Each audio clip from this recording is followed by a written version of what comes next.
Hello students, कल हमने Coulomb's law पढ़ा था। मतलब प्रीवियस लेक्चर में Coulomb's law state that the force of attraction between two charges is directly proportional to the product of magnitude of both the charges and inversely proportional to the square of distance between both the charges. Now combining both laws, we get F directly proportional to Q1 Q2 by R square. That means we get a constant F equals to K Q1 Q2 upon R square. Now where K equals to 9 into 10 to the power 9 newton metre square per coulomb square which is equal to 1/4 pi epsilon naught. जो 1/4 pi epsilon naught की value कितनी है वो 9 into 10 to the power 9 है। तो मेरे पास F equal to formula क्या बन सकता है यहाँ पे 1/4 pi epsilon naught Q1 Q2 upon में R स्क्वायर। दैट मीन एक और तरीका इसको लिखने का F equal to 9 into 10 to the power 9 Q1 Q2 upon में R स्क्वायर। जहाँ पे ये एप्सिलॉन क्या है, ये नई चीज आई थी कल। Epsilon naught equals to 8.854 into 10 to the power -12 newton inverse metre की पावर -2 कूलम्ब स्क्वायर। ये एक वैल्यू है epsilon is the absolute permittivity of free space. Absolute permittivity of free space, permittivity क्या करता है कि जो दो चार्ज हैं उसके बीच में क्या मीडियम है उसकी वैल्यू को मेजर करता है। इसको अच्छे से नोट कर लेना, पहले भी मैंने पिछले लेक्चर में यही बताया था कि permittivity is used to measure the value of a medium which is placed between both the charges, right? Now Coulomb's law in vector form. Next topic है Coulomb's law in vector form. अब Coulomb's law की एक और condition देख लेना कि Coulomb's law valid only for point charges. Coulomb's law is valid for only for point charges. देखो Coulomb's law in vector form start करते हैं। Late us consider two charges. दोनों चार्ज क्या हो सकते हैं, पॉजिटिव हो गए या निगेटिव।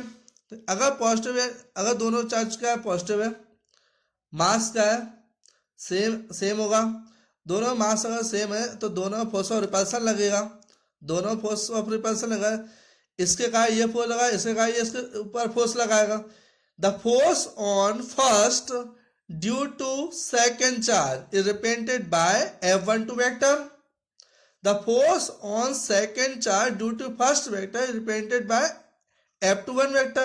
कैसे बोला मैंने? The force on first due to second is represented by F12 vector. The force on second due to first is represented by F21 vector. तो इसको वेक्टर फॉर्म में कैसे लिखा जाता है? एक बात बताइए, कोई सा भी आपने वेक्टर पढ़ा होगा तो ए वेक्टर सपोज उसमें क्या होता है, क्या पढ़ा था आपने पढ़ा होगा। एग्जाम्पल पढ़ेंगे 2i + 3j कैप। तो ये आई और जे क्या थे, आई और जे के क्या थे, यूनिट वेक्टर थे। तो इसमें भी कहीं ना कहीं यूनिट वेक्टर लगाना पड़ेगा। तो F12 वेक्टर मैंने लिखा तो ये क्या होगा, इसकी number value 1/4 pi epsilon naught Q1 Q2 अपन R स्क्वायर। तो कूलम्ब लॉ लिखा ही था, लेकिन वेक्टर के फॉर्म में लिखना है तो उसके साथ में यूनिट वेक्टर लगाना पड़ेगा। तो मैंने एक डिस्टेंस कंसिडर कर ली which is pointing from second to first, which is pointing from second to first is represented by R21 cap. The pointing from first to second is represented by R12 cap. तो मेरे पास unit vector form में क्या लिख देंगे यहाँ पे F12 vector equal to 1/4 pi epsilon naught Q1 Q2 upon में R square. और ये क्या हो गया R21 कैप। ये फोर्स किसके लिए निकाला मैंने, the force on first charge due to second charge. और कूलम्ब्स लॉ में तो आपने पढ़ा ही था 1/4 pi epsilon naught Q1 Q2 upon में R स्क्वायर। सेकेंड लाइन एक और लिख सकते हैं, एक और जो फोर्स है the force on second charge due to first charge is represented by 1/4 pi epsilon naught Q1 Q2 upon में R स्क्वायर।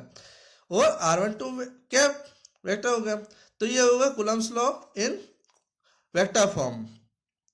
ठीक है, अगर है ना उसका दूसरा एक और डायग्राम, अगर दोनों चार्ज अपोजिट चार्ज होते हैं तो डायग्राम में थोड़ा चेंज आ जाता है। क्या होता है, जिसमें फोर्स ऑफ अट्रैक्शन होता है, अगर दोनों चार्ज के अपोजिट डायरेक्शन तो उसमें क्या होता है, द फोर्स ऑफ अट्रैक्शन लग जाता है। और जो रेडियल वेक्टर है यूनिट वेक्टर, उसको रिप्रेजेंट कर दिया किससे, R12 कैप। और ये यहाँ पे किससे, R21 cap, which is pointing from first to second charge, which is pointing from second to first charge, right. ये सिंपल सा लॉ था। ना कुछ फैक्ट्स है इसके। फर्स्ट वाला फैक्ट्स है, आपने देखा होगा R12 कैप जो है और R21 कैप दोनों क्या जस्ट अपोजिट डायरेक्शन में, मतलब दोनों जस्ट अपोजिट डायरेक्शन में, मतलब R12 cap equal to negative, मतलब जस्ट अपोजिट डायरेक्शन तो R21 कैप के। इसका मतलब इनके जो फोर्स है वो भी क्या होंगे, अपोजिट डायरेक्शन में होंगे। और फोर्स अगर अपोजिट डायरेक्शन, अगर इनका मैग्नीट्यूड कंसिडर करते हैं तो आपने है ना कोई लॉ पढ़ा हुआ है, when two forces are acting in opposite direction and their magnitudes are equal, then they follow Newton's third law. Newton's third law. इसका मतलब ये है कि कूलम्ब्स लॉ किसके किसके कंसल्ट में, न्यूटन्स थर्ड लॉ को फॉलो करता है।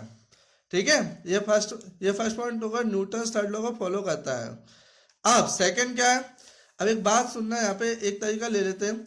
मेरे पास है ना एक स्टूडेंट ने एक क्वेश्चन किया था यहाँ पे, ये ना सर है ना आपकी सब बात मान ली मैंने, पर कूलम्ब ने कुछ है ना आप कुछ चीज़ें और नहीं बताई। मैंने एक चार्ज ले लिया Q1 और एक ले लिया चार्ज Q2, तो बोले कि ना इनमें फोर्स लग रहा है अपोजिट डायरेक्शन, यहाँ पे अपोजिट डायरेक्शन फोर्स लग रहा है, तो आपकी थ्योरी तो फेल हो गई। इसका मतलब है कूलम्ब ने इन्हें एक लाइन और दी थी अपने पास में, कि मतलब ये दोनों चार्ज के बीच में क्या होगा, जो फोर्स लगेगा वो एक लाइन पर एक x along the two line charge, जिसको बोलते हैं सेंट्रल फोर्सेस, जो जिसको बोला जाता है सेंट्रल, मतलब जो दोनों फोर्स हैं वो क्या होंगे। हाँ, तो मैं स्टूडेंट ये बताया था कि ना सेकंड पॉइंट जो है, force always acts along the two line charges called central force है। मतलब ये जो फोर्स लगेंगे वो एक ही लीनियर डिस्टेंस पर ही फोर्स अप्लाई हुआ, ऐसा नहीं कि जैसा अपोजिट डायरेक्शन में लग रहा है। ठीक है, छोटा कंसेप्ट था। अब आगे बढ़ते हैं। Units of charges, units of charge क्या होगा, यूनिट्स ऑफ चार्ज आपने एक यूनिट ऐसा सिस्टम में यूनिट पढ़ी थी कूलम्ब। ठीक है, कूलम्ब। अब इसमें यूनिट्स ऑफ चार्ज, तो अगर कोई पूछता है कि यूनिट चार्ज क्या होता है तो क्या होगा, ऐसे सिस्टम। लेटस कंसीडर, पहला वाला कंसीडर करते, let's consider two similar charges, let's consider two similar charges. ठीक है, दोनों सिमिलर चार्जेस है, तो सिमिलर चार्जेस तो उनको कंसीडर कर सकते हैं कि इक्वल ही है, इक्वल मतलब एक क्यू कंसीडर कर सकते हैं उसको। Let us consider two similar charges और their separation between them is r equals to 1 metre, r equals to 1 metre. Universally truth है, अगर दो सिमिलर चार्ज हैं, अगर दो सिमिलर चार्जेस हैं और 1 मीटर डिस्टेंस अपार्ट पे, तो उनके बीच में जो फोर्स ऑफ रिपल्सन लगेगा वो लगेगा 9 × 10⁹ न्यूटन का। क्या लगेगा, 9 × 10⁹ न्यूटन। अब आपने फॉर्मूला पढ़ा था, F equals to 9 × 10⁹ Q1 × Q2 upon में R स्क्वायर, ये पढ़ा था। तो देखो क्या बोला यहाँ पे, फोर्स कितना लगेगा यहाँ पे, 9 × 10⁹ न्यूटन है, इक्वल्स टू 9 × 10⁹ ऑलरेडी उसमें है। Q1 Q2 दोनों क्या कंसिडर करके रखे Q, तो Q स्क्वायर अपॉन में R की वैल्यू कितनी है 1, तो इससे कैंसिल हुआ, तो मेरे पास क्या मिलेगा यहाँ पे, Q square equals to 1, Q square equals to 1, Q square equals to 1, तो क्यू इक्वल्स टू क्या मिलेगा +-1, दोनों कंसिडर करेंगे। अब ये क्या हो गई, ये क्या हो गई, यूनिट चार्ज हो गई, यूनिट मतलब 1 वैल्यू।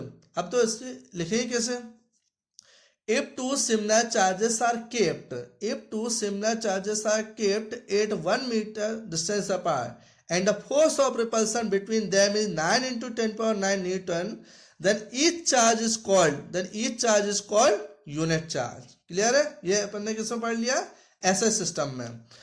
अब सीजे सिस्टम में कंसिडर कर लेते हैं, तो सीजे सिस्टम में जो चार्ज की यूनिट है वो है 1 electrostatic unit, 1 electrostatic unit, 1 electrostatic unit of charge, और इसका दूसरा नाम है स्टेट कूलम्ब। क्या नाम है इसका, स्टेट कूलम्ब। अब 1 कूलम्ब की जो वैल्यू होती है सीजे सिस्टम में वो होती है 3 × 10⁹ स्टेट कूलम्ब। अब मुझे ये नहीं बताना पड़े कि इसको एम के ऐसे सिस्टम से सीजेस में कैसे कन्वर्ट करते हैं, ये आप लोग प्रीवियस लेक्चर में पढ़ चुके हैं 11th क्लास में। अब देखते हैं सीजेस सिस्टम में भी यूनिट चार्ज की डेफिनेशन समझते हैं। Late us consider two charges which are placed 1 centimeter distance apart. Let us consider two similar charges which are placed 1 centimeter distance apart and the force of repulsion between them is 1 dyne. ठीक है, both charge क्या है, वो charge equal consider कर दिया, and the force of repulsion between them is 1 dyne. ठीक है, यहाँ पे यूनिवर्सल ट्रूथ है ये। ठीक है, the when two similar charges are kept at 1 centimeter apart and the force of repulsion is 1 dyne, then each charge is called unit charge। ठीक है, देखते हैं F इक्वल्स टू, अब है ना सीरीज सिस्टम में K की जो वैल्यू होती है, जो K आता है K Q1 into Q2 upon में R स्क्वायर। सीरीज सिस्टम में F की K की जो वैल्यू होती है वो होती है 1। Q1 और Q2 को आपने कंसिडर कर लिया Q इंटू Q अपॉन में कितना, R की वैल्यू कितनी है 1। अब फोर्स तो यहाँ पे कितना बताया आपने 1, तो 1 equals to 1 into Q square upon 1, that means we get Q square equals to 1। तो क्यू इक्वल्स टू कितना मिलेगा यहाँ पे प्लस माइनस 1, और क्यू इक्वल्स टू अगर प्लस माइनस 1 मिला तो सेम आ गया, सेम आ गया इसमें, तो इनको क्या बोला जाता है, यूनिट चार्ज। तो यहाँ पे सीरीज सिस्टम में थोड़ी डेफिनेशन चेंज हो जाएगी। क्या चेंज होगा, if two similar charges are kept at 1 centimeter distance apart and the force of repulsion between them is 1 dyne, then each charge is called unit charge। Clear. अब देखो आपने है ना इसमें ऐसे सिस्टम में कूलाम यूनिट पढ़ ली, सीरीज सिस्टम में 1 ESU 1 इलेक्ट्रोस्टैटिक यूनिट और उसका दूसरा नाम स्टेट कूलाम। एक रिलेशनशिप है कूलाम और स्टेट कूलाम में, 3 × 10⁹, 1 coulomb equals to 3 × 10⁹ stat coulomb होता है। अब अनदर यूनिट क्या है इसकी, एक और यूनिट होती है थर्ड, उसको बोलते हैं electromagnetic unit. Electromagnetic unit equals to होते हैं 3 × 10⁻10 electrostatic unit of charge. Electrostatic unit of charge. अब इसको दूसरा एक और तरीका है कि 3 × 10⁻10 को लिख सकते हैं 3 × 10⁹ × 10, और 3 × 10⁹ तो 1 ESU होता है, और ये 10, और 1 ESU इक्वल्स टू होता है 1 कूलाम, और ये हो गया तो इसका मतलब 10 कूलाम। तो मतलब 1 इलेक्ट्रोमैग्नेटिक यूनिट इक्वल्स टू किसका, कितने कितने टाइम्स ऑफ कूलाम होता है, 10 टाइम्स। 1 इलेक्ट्रोमैग्नेटिक यूनिट कितने इक्वल होता है, 10 times of the 1 coulomb. Clear है। अब next topic is dielectric constant और रिलेटिव परमिटिविटी। डाइलेक्ट्रिक कांस्टेंट और रिलेटिव परमिटिविटी। तो एक काम करते हैं कि मेरे पास है ना दो चार्ज है, ठीक है, दो चार्ज कंसिडर कर लिए Q1 Q2, दोनों चार्ज के बीच में कोई मीडियम है, कोई सा मीडियम होगा अदर देन एयर और वैक्यूम। अदर देन एयर और वैक्यूम मीडियम लिया तो फोर्स है उसको रिप्रेजेंट कर रहा हूं मैं FM से, कि मीडियम के लिए मैंने फोर्स कंसिडर कर लिया, कोई बड़ी बात नहीं है।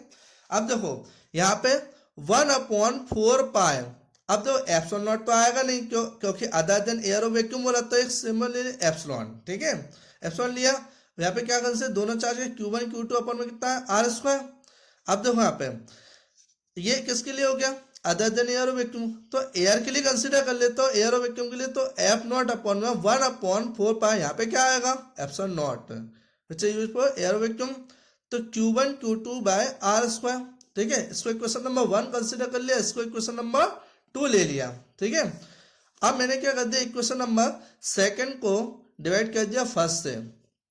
ठीक है, डिवाइड किया तो मेरे पास क्या मिलेगा, F0 अपॉन में FM इक्वल्स टू क्या मिलेगा, क्या मिलेगा, एप्सिलॉन अपॉन में एप्सिलॉन नॉट। देखिए एक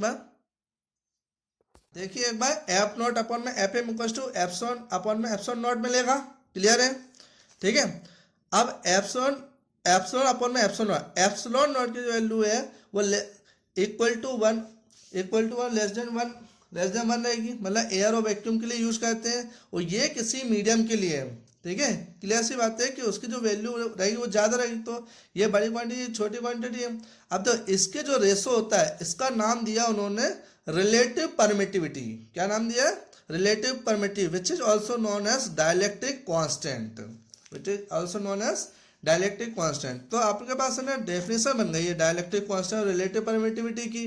कैसे, द रेशो ऑफ एब्सोल्यूट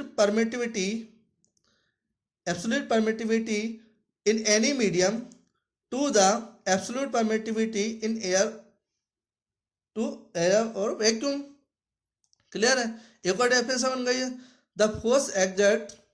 हाँ तो मैं क्या बोला था, डाइलेक्ट्रिक कांस्टेंट और रिलेटिव परमिटिविटी की डेफिनेशन बन गई है। क्या डेफिनेशन बन गई है कि the ratio of absolute permittivity of any medium to the absolute permittivity to the air और वैक्यूम, और another definition becomes the force of attraction और repulsion between two charges in air और vacuum to the force of attraction और repulsion between two charges in any medium.